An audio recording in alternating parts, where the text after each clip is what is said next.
So if you would like to become an HHBA connector and give up 20 minutes of your valuable time to help somebody else in the association, the first thing you're going to need to do is update your directory listing so people can find you. This is also a really good opportunity to actually go in and check that your listing's correct, because businesses change.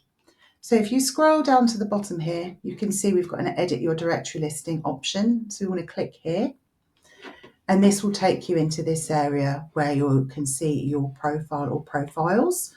And then we want to click here on the notepad and come in. And again, as I said, it's a really good opportunity to check that everything's up to date. Sue has suggested that we pop in what we're a connector for. So I think the best place to do this is to scroll down to the bottom of the About section and simply add in a little sentence at the bottom. So I've said HHBA Connect for content marketing, email marketing, social media and networking, which isn't the core of my business, but I do some, and I'm on the committee, so it would be quite helpful to perhaps be able to talk to people about that. But you might want to add that in for your core business services, but it could be something that you've got experience in. So it might be, you're a carer while you're running a business, or you want to offer some advice around public speaking or something like that. It could be anything, or just 20 minutes for somebody to sound out a legal problem they've got. So if we, again, once we've done that, we need to scroll down to the category section. So what we can see here is we've got an HHBA connector tag. So you want to click that one. What that will mean is that when somebody searches for a connector in their directory, you will come up under the listings. And then we've got other tags.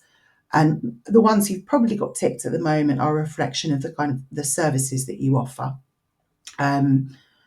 So there's lots of different options here, but you might want to tick some that are outside of your core business services. So perhaps someone's got an HR problem and you're used to recruiting people and you want to offer some advice around that. And, if it is recruitment related, it might be that somebody's a bit nervous about employing their first person. So you want to tick as many of those that you want to help with. It will also obviously aid with the search. And then down here, we've got listing tags as well. So you might want to select some or create some new ones. So I'm just going to give you a couple of examples. So you might be a really good public speaker, and that's something that a lot of people are very nervous about. So you might want to offer help around that. So you simply type in here and see if that comes up. It does, so we will click that one. And then if we wanted to perhaps offer general business or financial advice, we would check whether that tag exists. I'm just going to make one up. So business support, that doesn't exist. So to create a new tag, you just go like that. That one's existing. But if you wanted to create a new tag, you simply just type in the words and then click enter and it will come up just like that. And then if we scroll further down, we need to remember to save it because it's something that I quite often forget to do. And if you click save changes, that will just go to Sue as a kind of pending approval.